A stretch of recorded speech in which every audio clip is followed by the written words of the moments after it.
Letters that have helped me by William Quan Judge. Letter 9. Dear Sir and Brother, tell your friend and inquirer this. No one was ever converted to Theosophy. Each one who really comes into it does so because it is only an extension of previous beliefs. This will show you that karma is a true thing. For no idea we get is any more than an extension of previous ones. That is, they are cause and effect in endless succession. Each one is the producer of the next and inheres in that successor. Thus we are all different and some similar. My ideas of today and yours are tinged with those of youth, and we will thus forever proceed on the inevitable line we have marked out in the beginning. We of course alter a little always, but never until our old ideas are extended. Those false ideas now and then discarded are not to be counted, yet they give a shadow here and there. But through brotherhood we receive the knowledge of others, which we consider until, if it fits us, it is ours. As far as your private conclusions are concerned, use your discrimination always. Do not adopt any conclusions merely because they are uttered by one in whom you have confidence, but adopt them when they coincide with your intuition. To be even unconsciously deluded by the influence of another is to have a counterfeit faith. Spiritual knowledge includes every action. Inquirers ought to read the Bhagavad Gita. It will give them food for centuries if they read with spiritual eyes at all. Underneath its shell is the living spirit that will light us all. I read it 10 times before I saw things that I did not see at first. In the night, the ideas contained in it are digested and returned partly next day to the mind. It is the study of adepts. Let no man be unaware that while there is a great joy in this belief, there is also a great sorrow. Being true, being the law, all the great forces are set in motion by the student.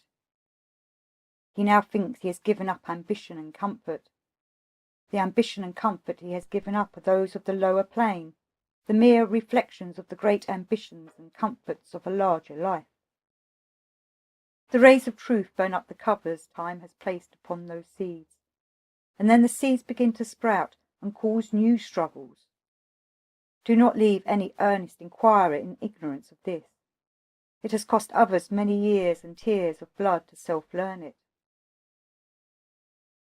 How difficult the path of action is. I see the future dimly, and unconsciously in such case one makes efforts either for or against it. Then karma results. I could almost wish I did not hear these whispers. But he who conquers himself is greater than the conqueror of worlds. Perhaps you see more clearly now how karma operates.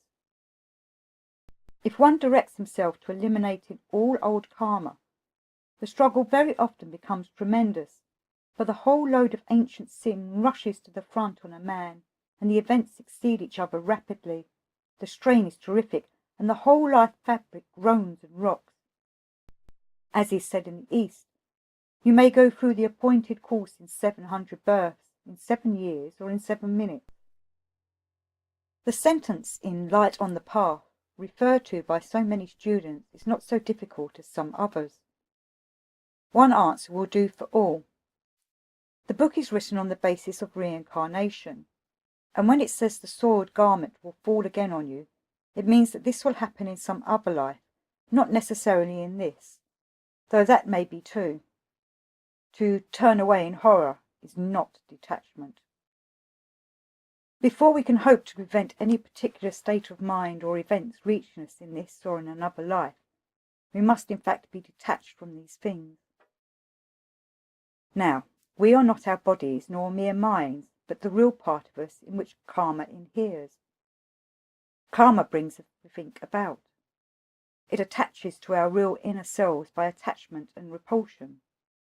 That is, if we love vice or anything, it seizes on us by attachment. If we hate anything, it seizes on our inner selves by reason of the strong horror we feel for it.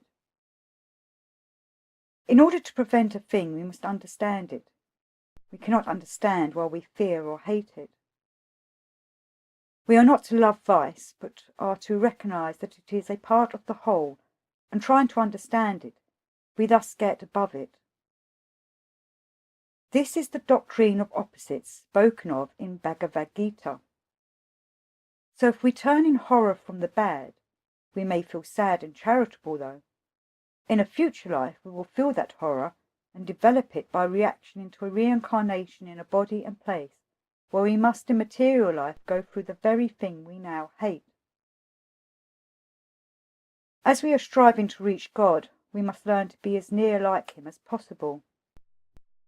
He loves and hates not, so we must strive to regard the greatest vice as being something we must not hate, while we will not engage in it, and then we may approach that state where we will know the greater love that takes in good and evil men and things alike. Good and evil are only the two poles of the one thing. In the absolute, evil is the same thing as good in this way. One with absolute knowledge can see both good and evil, but he does not feel evil to be a thing to flee from, and thus he has to call it merely the other pole. We say good or evil as certain events seem pleasant or unpleasant to us or to our present civilization. And so we have coined those two words. They are bad words to use. For in the absolute one is just as necessary as the other, and often what seems evil and pain are not absolutely so, but only necessary adjustments in the progress of the soul. Read Bhagavad Gita as to how the self seems to suffer pain. What is evil now? Loss of friends? No, if you are self-centered. Slander? Not if you rely on karma. There is only evil when you rebel against immutable decrees that must be worked out. You know that there must be these balancings which we call good and evil. Just imagine one man who really was a high soul, now living as a miser and enjoying it. You call it an evil, he a good. Who is right? You say evil because you are speaking out of the true, but the true did know that he could never have passed some one certain point unless he had that experience. And so we see him now in an evil state. Experience we must have, and if we accept it at our own hands, we are wise. That is, while striving to do our whole duty to the world and ourselves, we will not live the past over again by vain and hurtful regrets, nor condemn any man, whatever his deeds, since we cannot know their true cause. We are not karma, we are not the law, and it is a species of that hypocrisy so deeply condemned by it, for us to condemn any man. That the law lets a man live is proof that he is not yet judged by that higher power. Still, we must and will keep our discriminating power at all times. As to rising above good and evil, that does not mean to do evil, of course, but in fact there can be no real evil nor good. If our aim is right, our acts cannot be evil. Now all acts are dead when done. It is in the heart that they are conceived and are already there done. The mere bodily carrying out of them is a dead thing in itself. So we may do a supposed good act that shall outwardly appear good, and yet as our motive perhaps is wrong. The act is naught but the motive counts. The great God did all, good and bad alike. Among the rest are what appear evil things, yet he must be unaffected. So if we follow Bhagavad Gita, 2nd chapter, we must do only those acts we believe right for the sake of God and not for ourselves. And if we are regardless of the consequences, we are not concerned if they appear to be good or evil. As the heart and mind are the real planes of error, it follows that we must look to it that we do all acts merely because they are there to be done. It then becomes difficult only to separate ourselves from the act. We can never as human beings rise above being the instruments through which that called good and evil come to pass. But as that good and evil are the result of comparison and are not in themselves absolute, It must follow that we, the real we, must learn to rise internally to a place where those occurrences appear to us merely as changes in a life of change. Even in the worldly man this sometimes happens. As, say, Bismarck used to move in large bodies of men and perhaps for a good end, could easily rise above the transient evil, looking to a greater result. While the physician is able to rise above pain to a patient and consider only the good, or rather the result, that is to follow from a painful operation. The patient himself does the same. So the student comes to see that he is not to do either good or evil, but to do any certain number of acts set before him, and meanwhile not ever to regard much his line of conduct, but rather his line of motive, for his conduct follows necessarily from his motive. Take the soldier. For him there is nothing better than lawful war. Query: does he do wrong in warring or not, even if war is unlawful? He does not unless he mixes his motive. They who go into war for gain or revenge do wrong, but not he who goes at his superior's orders, because it is his present duty. Let us then extend help to all who come our way. This will be true progress. The vows that come over our souls fall away when we work for others. Let that be the real motive, and the quantity of work done makes no difference. Said. Letters that have helped me by William Quan Judge. Letter 10. Dear Jasper, you ask me about the free qualities sprung from nature, mentioned in the Bhagavad Gita. They exist potentially in Purush, spirit, and during that period spoken of in the Bhagavad Gita as the time when he produces all things after having devoured them, which is the same thing as Saturn devouring his children. They come forth into activity and therefore are found implicating all beings who are said not to be free from their influence. Beings here must refer to formed beings in all worlds.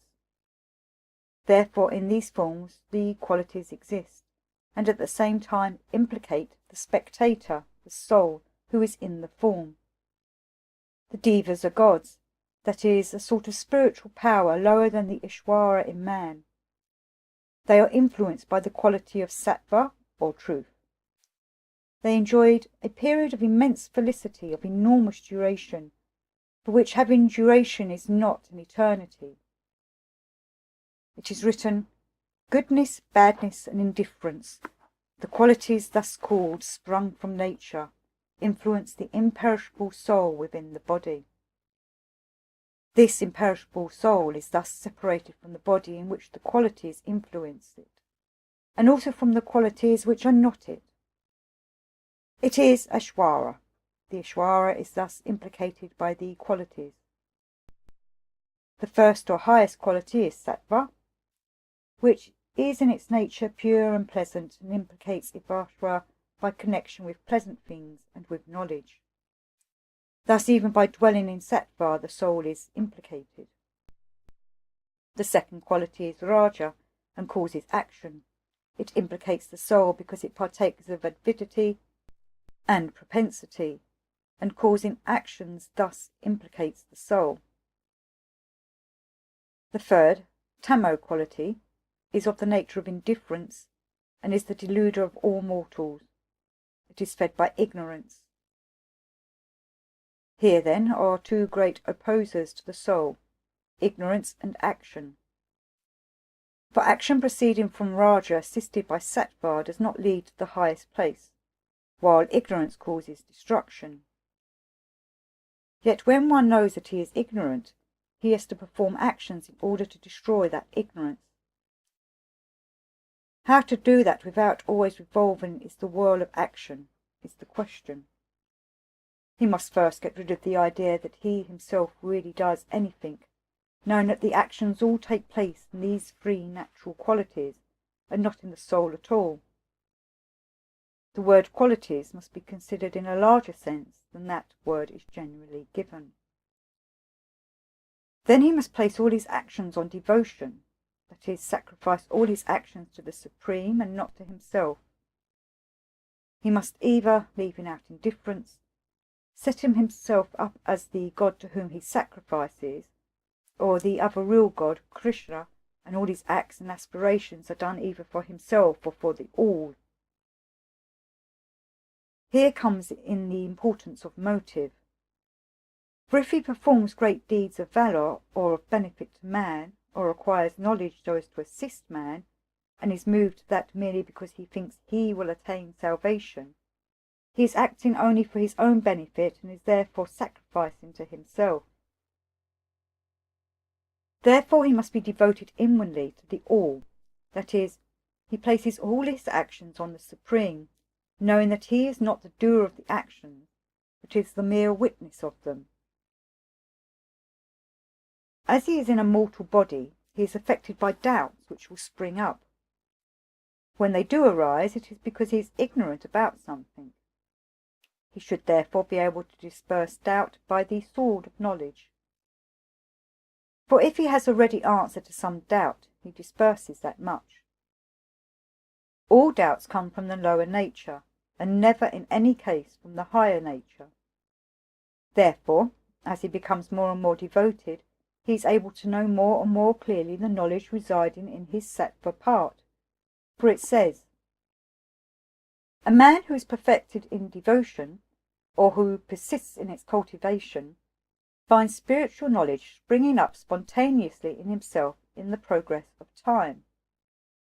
Also, "The man of doubtful mind enjoys neither this world nor the other, Deva world, nor final beatitude." The last sentence is to destroy the idea that if there is in us this higher self, it will, even if we are indolent and doubtful, triumph over the necessity for knowledge, and lead us to final beatitude in common with the whole stream of man. The three qualities are lower than a state called Turiya, which is a high state capable of being enjoyed even while in this body. Therefore, in that state, there exists none of the three qualities, but the soul sees the three qualities moving in the ocean of being beneath. This experience is met with not only after death, but, as I said, it may be enjoyed in the present life, though of course consciously very seldom. But there are those high yogis who can and do rise up to nirvana or spirit, even consciously, while on the earth. This state is the fourth state, called Turiya. There is no word in English which will express it. In that state the body is alive, though in deep catalepsy. When the adept returns from it, he brings back whatever he can of the vast experiences of that Turiya state. Of course they are far beyond any expression, and their possibilities can be only dimly perceived by us. I cannot give any description thereof because I have not known it, but I perceive the possibilities, and you probably can do the same. It is well to pursue some kind of practice, and pursue it either in a fixed place or in a mental place which cannot be seen, or at night. The fact that what is called dhyana, dhyana, and samadhi may be performed should be known. See Patanjali's yoga system. Dhyana is selecting a thing, a spot or an idea to fix the mind on. Dhyana is contemplation of it. Samadhi is meditating on it. When attempted, they of course are all one act. Now, then take what is called the well of the throat or pit of the throat. Select it, dhyana. Hold the mind on it, dhyana. Meditate on it, samadhi. This gives firmness of mind. Then select the spot in the head where the sushumna nerve goes. Never mind the location, call it the top of the head, then pursue the same course. This will give some insight into spiritual minds. At first it is difficult, but it will grow easy by practice. If done at all, the same hour of each day should be selected as creating a habit not only in the body but also in the mind. Always keep the direction of Krishna in mind, namely that it is done for the whole body corporate of humanity, and not for oneself. As regards the passions, anger seems to be the force of nature. There is more in it, though. Lust, so called, is the gross symbol of love and desire to create. It is the perversion of the true in love and desire.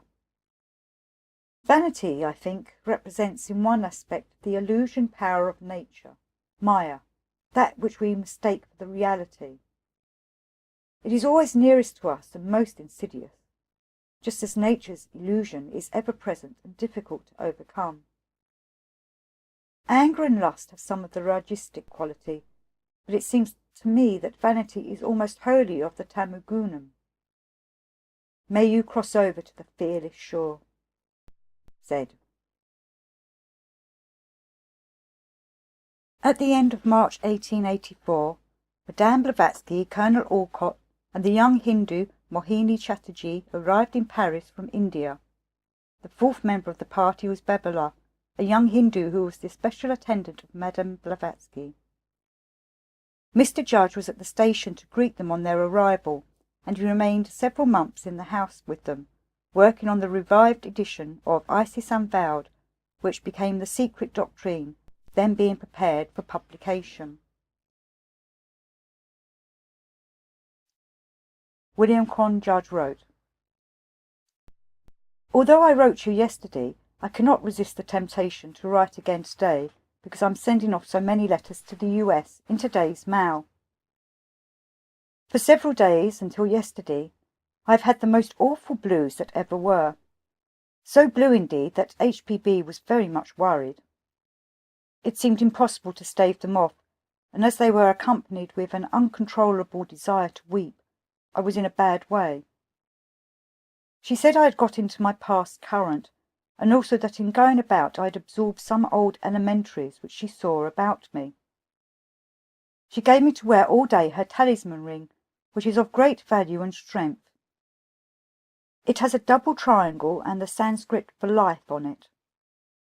This helped me, but all the while I felt that something was to be done by me. It is a hard road, and each soul must travel and work to grow strong. This point in my career I feel is a turning point, and I hope to turn it with advantage. I trust you are not the cause of my depression, although if so, that is better than any other cause. It has seemed to be from without. Give my love to the beloved ones, and keep me in kind remembrance.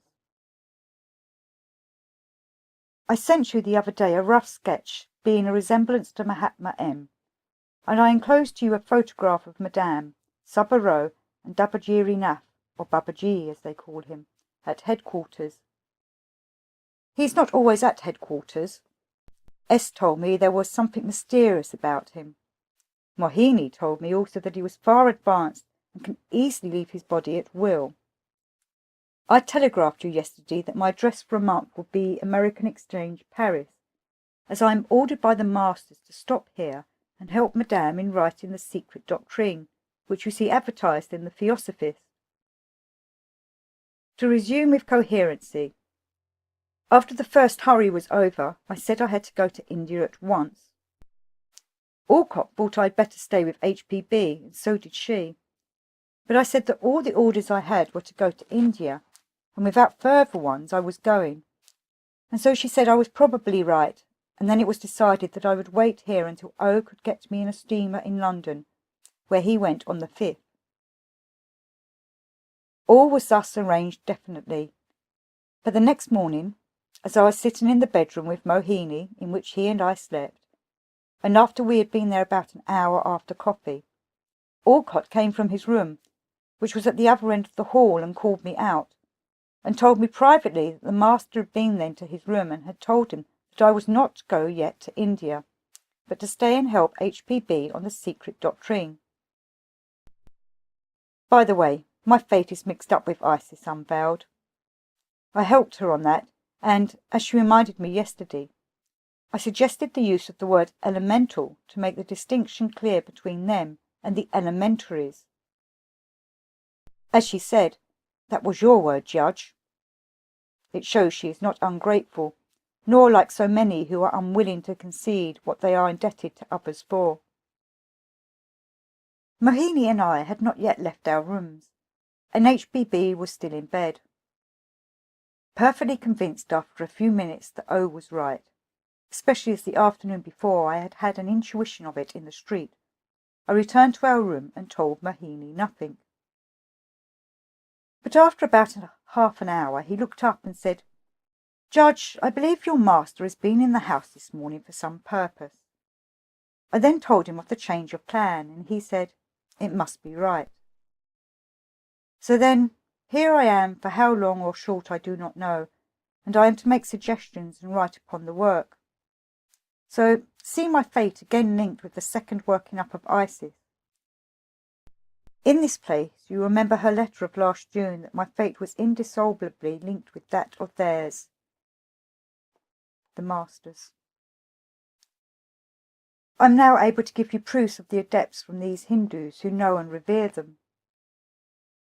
I find also that I was right in insisting on the Bhagavad Gita. Mohini says he reads it all the time and does not yet understand it. Those commentaries which he shall make for me I will give to you. But let me again insist upon your trying to realize in yourselves that you are a part of the all.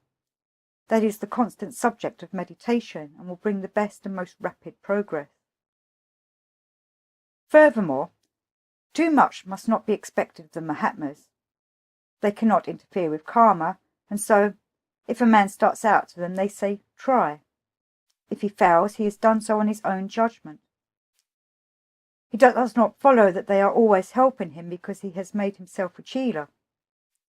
Of course, there are those whose karma is such that they are helped, but it is not right to suppose, as some do, that because they are Chelas they can therefore go into a den of lions and be safe. Of course, if the master sends one, then he will protect. Another thing, as I told Dee, the spleen is the seat of astral or vital air or life. It radiates its power in curves the same as those which are made by the magnet upon filings of iron on paper. There are 5 centres beginning at the spleen and ending at the point on the forehead just above the nose. When you can straighten all these curves out, then you project your double. This is how you can do it. I spoke with him about meditation, and he says we should try to realize first intellectually and then transmute the knowledge into ourselves so that it becomes a part of ourselves. We say we are a part of the all. Well, we must intensely meditate upon that until we begin to realize it, and from then we will receive instruction. We have had a lot of talk, and I cannot now go into all, as I have no time today. But I think he has confirmed me in my old views of the matter, and shown me that where I have erred has not been in not being faithful enough to my own convictions, not only as to what to believe, but also as to how to believe and meditate. He also says that there can be no doubt of the truth of those Margie messages, and that he thinks they have the stamp of the master. Mohini says he is sent here to try to straighten out the difficulties in the societies, but he is left more or less to his own judgment. If he errs, he will hear of it, but not always so if he is right. This is proper, or else the judgment would not be formed, the brotherhood would become merely the gods of the church to us, and we would be like little children who could not walk without assistance. There is an answer to that question whether the masters love anyone, which I will tell you. Mahatma, blank name, wrote in a letter referring to Mrs. K, who is causing the row in London, that her efforts for the poor animals in regard to vivisection have gained her consideration from the Chauhan. The Chauhan, as you know, is the guru of the adepts. If those are their sentiments, surely they love human beings. No doubt it would interest you to tell you of a remark Mohini dropped. It was the other night, while we were talking of the calumnies circulated by many people respecting fraud. He said, "Well, there is one fortunate thing, and that is, that I saw the master before I ever heard of the Theosophical Society. I must give you a little hint he gave me about karma and devachan that is not in Sinet's book, but ought to be. There it is only given that you take your good karma to Devachan, and the other waits for you. That slightly bothered me and many others.